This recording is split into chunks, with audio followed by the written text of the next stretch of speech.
স্বাগত বিশ্ব বাংলায়, সঙ্গে আছি আমি দিলওয়ার হোসেন। শুরুতেই সংবাদ শিরোনাম। মালয়েশিয়ায় বিশেষ অভিযানে 11 বাংলাদেশি সহ 75 জন অবৈধ অভিবাসী আটক, বৈধ কাগজপত্র না থাকার অভিযোগ। জলবায়ুর বিরূপ প্রভাব ঠেকাতে নানা বিকল্প তুলে ধরেছেন কানাডা প্রবাসী বাংলাদেশি গবেষক। ক্লাইমেট চেঞ্জ অ্যান্ড বাংলাদেশ নামে বই প্রকাশিত।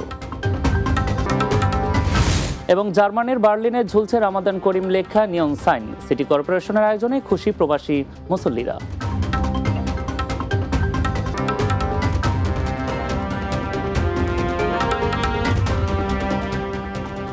শুনছিলেন শিরোনাম, এবারে বিস্তারিত। মালয়েশিয়ার জোহর রাজ্যে বিশেষ অভিযানে 11 বাংলাদেশি সহ 75 জন অবৈধ অভিবাসীকে আটক করেছে দেশটির ইমিগ্রেশন বিভাগ। বুধবার জোহর শহরের অভিবাসন অধ্যুষিত বিভিন্ন স্থানে অভিযান চালিয়ে তাদের আটক করা হয়। আটকদের মধ্যে বাংলাদেশের 11 জন পুরুষ ছাড়াও মিয়ানমারের 21 জন পুরুষ এবং 9 জন নারী, পাকিস্তানের 2 জন পুরুষ, ইন্দোনেশিয়ার 11 জন পুরুষ এবং 19 জন নারী ও 2 জন ভিয়েতনামের নাগরিক রয়েছেন।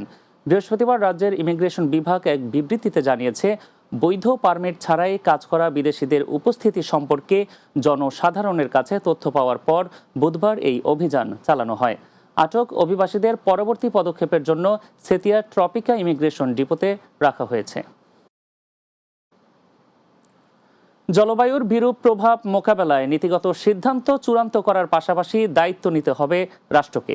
একই সঙ্গে বিকল্প পদ্ধতিতে মোকাবেলা করতে হবে বিরূপ পরিস্থিতি। তাই এসব বিষয় নিয়ে দীর্ঘ গবেষণার ফল তুলে ধরেছেন প্রবাসী বাংলাদেশি গবেষক ও বিশ্ববিদ্যালয়ের শিক্ষক মাহতাব শাওন।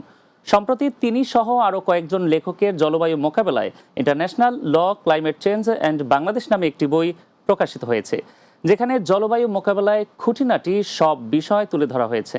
মাহমুদ রুবেলের প্রতিবেদনে বিস্তারিত।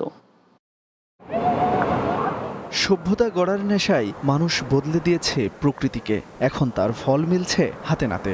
বৈশ্বিক উষ্ণতায় বদলে যাচ্ছে জলবায়ু, আর তাতে মানুষের জীবনের প্রায় প্রতিটি ক্ষেত্রেই হুমকির মুখে পড়ছে। এভাবে চলতে থাকলে এই পৃথিবীর তাপমাত্রা এতটাই বেড়ে যাবে যে মানুষের টিকে থাকাই কঠিন হয়ে পড়বে।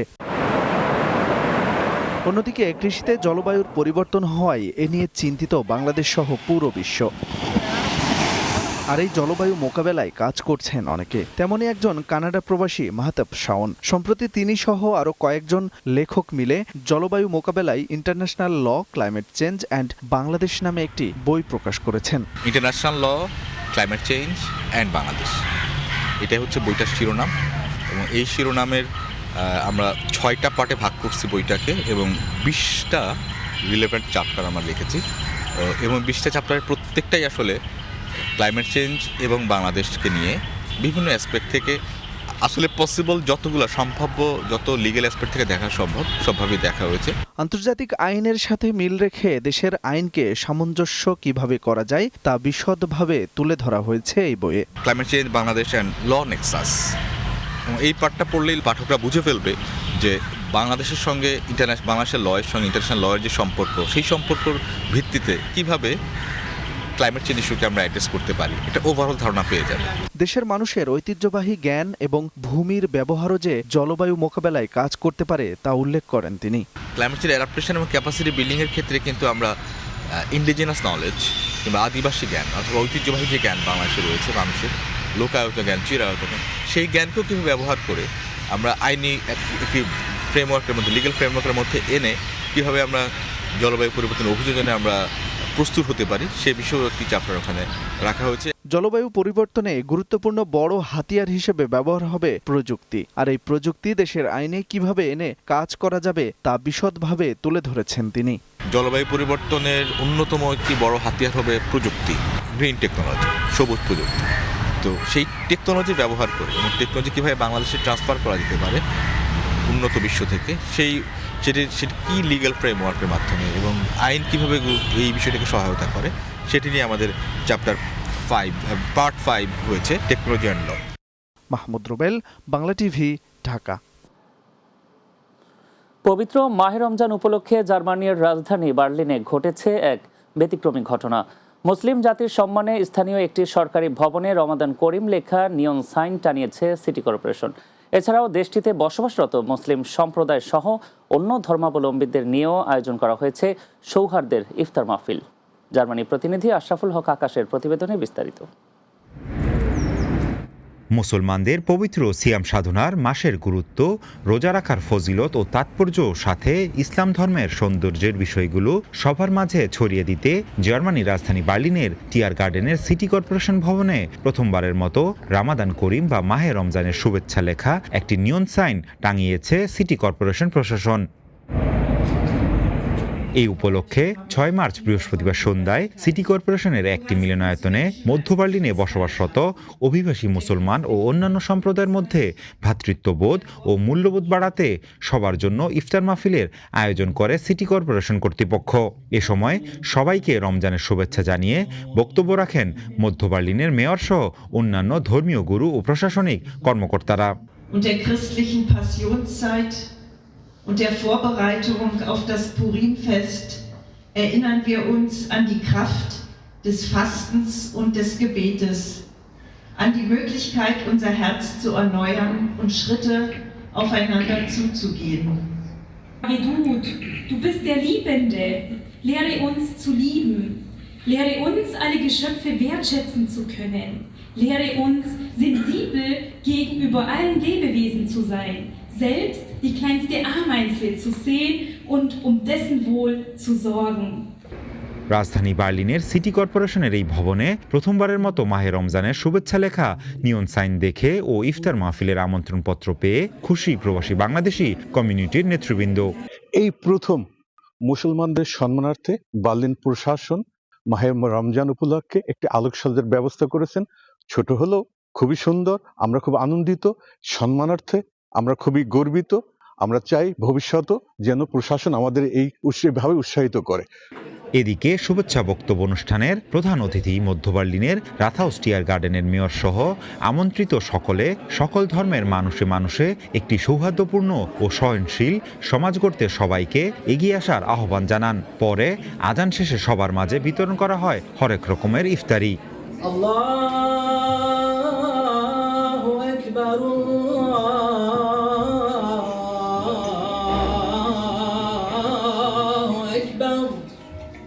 আশরাফুল হক আকাশ, বাংলা টিভি, জার্মানি। বিশ্ব বাংলায় নিচ্ছি এবার ছোট একটা বিরতি। ফিরে আসার পর অন্যান্য সংবাদের সাথে আরও যা থাকছে। ওমানের মাস্কাটে ইন্দিরা গান্ধী ন্যাশনাল ওপেন ইউনিভার্সিটির 38তম সমাবর্তন অনুষ্ঠিত। ডিগ্রিপ্রাপ্ত 70 জনের 30%ই বাংলাদেশি শিক্ষার্থী।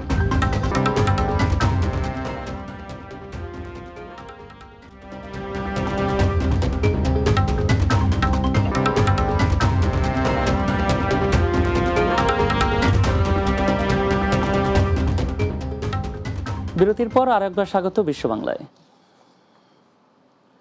বাংলাদেশের জাতীয় নির্বাচনের আগেই দলের ভারপ্রাপ্ত চেয়ারম্যান তারেক রহমান দেশে যাবেন বলে জানিয়েছেন বিএনপির চেয়ারপারসন বেগম খালেদা জিয়ার ব্যক্তিগত চিকিৎসক ও স্থায়ী কমিটির সদস্য ডাক্তার AZM জাহিদ। বার্মিংহাম প্রতিনিধি সেলিম উদ্দিন জানান, যুক্তরাজ্যের বার্মিংহাম ওয়েস্ট মিডল্যান্ডস ও বার্মিংহাম সিটি বিএনপির উদ্যোগে অনুষ্ঠিত এক ইফতার ও দোয়া মাহফিলে একথা বলেন তিনি। অনুষ্ঠানে প্রধান বক্তা হিসেবে যোগ দেন যুক্তরাজ্য বিএনপির সভাপতি আব্দুল মালিক। বিশেষ অতিথি ছিলেন যুক্তরাজ্য সাধারণ সম্পাদক কয়সর এম আহমেদ। অন্যান্যের মধ্যে আরও বক্তব্য রাখেন সুনামগঞ্জ জেলা বিএনপির সহসভাপতি আব্দুল লতিফ জেপি, যুক্তরাজ্য বিএনপির যুগ্ম সম্পাদক মিসবা উজ্জামান সুহেল, সুজাতুর রেজা চৌধুরী, ডক্টর মুজিবুর রহমান, আব্দুল বাসিত বাদশাহ, সাংগঠনিক সম্পাদক মুশাহিদ তালুকদার, কাজী আঙুর মিয়া, ব্যারিস্টার আব্দুল মাজিদ তাহের ও রাজু আহমেদ সহ আরও অনেকে। অনুষ্ঠানে সভাপতিত্ব করেন বার্মিংহাম ওয়েস্ট মিডল্যান্ডস বিএনপির সাবেক সভাপতি সৈয়দ জমশেদ আলী। সঞ্চালনা করেন সাবেক সাধারণ সম্পাদক আওলাদ হোসেন ও বার্মিংহাম সিটি বিএনপির সাবেক সাধারণ সম্পাদক আফজার হোসাইন। শেষে দেশ ও জনগণের কল্যাণ এবং বিএনপি চেয়ারপারসন বেগম খালেদা জিয়ার আশু রোগ মুক্তি কামনা করে দোয়া করা হয়। জাতীয় নির্বাচন হবে এটি ভাবার কোনো অবকাশ নেই, এটি শুধুমাত্র সময়ের ব্যাপার। দেখবেন ইনশাআল্লাহ বাংলাদেশের নেতা শুধু জাতীয়তাবাদী দলের নেতা নয়, গণতন্ত্রের নেতা, গণতন্ত্র পুনরুদ্ধারের নেতা, জাতীয়তাবাদী দলের ভারপ্রাপ্ত চেয়ারম্যান জনাব তারেক রহমান সহসাই ইনশাআল্লাহ বাংলাদেশে ফেরত যাবে।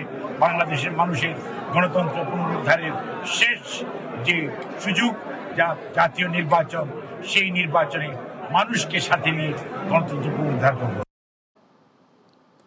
ওমানের রাজধানী মাসকাটে অবস্থিত Indira Gandhi national open university IGNOU এর 38তম সমাবর্তন অনুষ্ঠিত হয়েছে। ওমান প্রতিনিধি পলাশ শীল জানান, IGNOU ওমান সেন্টারের উদ্যোগে বিশ্ববিদ্যালয়ের MBD রুইতে এ আয়োজন করা হয়। সমাবর্তনে 25টি দেশের 2.5 লাখেরও বেশি শিক্ষার্থীকে সনদ দেওয়া হয়। এছাড়াও শিক্ষা সনদ পেয়েছেন AIT গ্রুপ অব কোম্পানির চেয়ারম্যান প্রবাসী আফতাবউদ্দিন ও তার স্ত্রী সঞ্জিদা আক্তার। এ সময় বাংলাদেশি শিক্ষার্থীদের জন্য বিশ্ববিদ্যালয়টিতে বিশেষ ছাড় দেওয়ার ঘোষণা দেন IGNOU ওমান সেন্টারের ডিন ডক্টর আলী। এবছর ওমান থেকে ডিগ্রিপ্রাপ্ত 70 জনের মধ্যে প্রায় 30% বাংলাদেশি শিক্ষার্থী। সৌদি আরবের রাজধানী রিয়াদস্থ ঢাকা ইউনিভার্সিটি অ্যালামনাই অ্যাসোসিয়েশনের সদস্যদের সম্মানে ইফতার মাহফিল অনুষ্ঠিত হয়েছে। রিয়াদ প্রতিনিধি AK আজাদ লিটন জানান, রিয়াদের ঢাকা মেডিকেল সেন্টারে এ আয়োজন করা হয়। মেডিকেল সেন্টারটির ডিরেক্টর ডাক্তার মোহাম্মদ আসাদের সভাপতিত্বে অনুষ্ঠান পরিচালনা করেন মার্কেটিং ম্যানেজার মোহাম্মদ রেদওয়ানুর রহমান। এতে বক্তব্য রাখেন ঢাকা মেডিকেল সেন্টারের জেনারেল ম্যানেজার আবদুল্লাহ আল দাউদ, ঢাকা ইউনিভার্সিটি অ্যালামনাই অ্যাসোসিয়েশনের প্রেসিডেন্ট ও ন্যানো বিজ্ঞানী ডক্টর রেজাউল করিম মিলন, সহসভাপতি অ্যাডভোকেট সাইদি তালুকদার এবং সাধারণ সম্পাদক কবি শাহজাহান চঞ্চল। এ সময় উপস্থিত ছিলেন মোবাইল কোম্পানির সেগমেন্ট প্রধান ইয়াসিন ও কিং সৌদ ইউনিভার্সিটির অ্যাসোসিয়েট প্রফেসর মোহাম্মদ আবদুল্লাহ আল ওয়াদুদ সহ আরও অনেকে।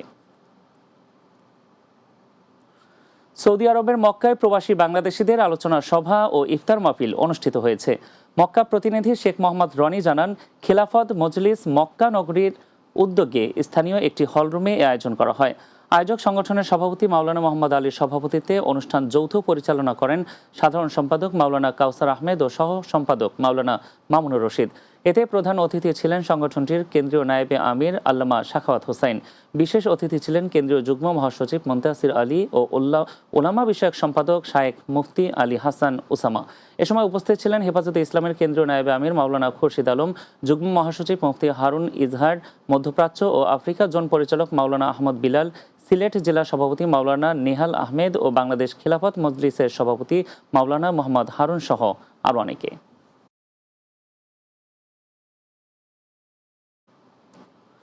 শেষ করব বিশ্ব বাংলা, তার আগে সংবাদ শিরোনামগুলো জানিয়ে দিচ্ছি আরও একবার। মালয়েশিয়ায় বিশেষ অভিযানে 11 বাংলাদেশি সহ 75 জন অবৈধ অভিবাসী আটক, বৈধ কাগজপত্র না থাকার অভিযোগ। জলবায়ুর বিরূপ প্রভাব ঠেকাতে নানা বিকল্প তুলে ধরেছেন কানাডা প্রবাসী বাংলাদেশি গবেষক। ক্লাইমেট চেঞ্জ অ্যান্ড বাংলাদেশ নামে বই প্রকাশিত। জার্মানির বার্লিনে ঝুলছে রামাদান করিম লেখা নিয়ন সাইন। সিটি কর্পোরেশনের আয়োজনে খুশি প্রবাসী মুসল্লিরা। এবং ওমানের মাসকাটে ইন্দিরা গান্ধী ন্যাশনাল ওপেন ইউনিভার্সিটির 38তম সমাবর্তন অনুষ্ঠিত। ডিগ্রিপ্রাপ্ত 70 জনের 30%ই বাংলাদেশি শিক্ষার্থী।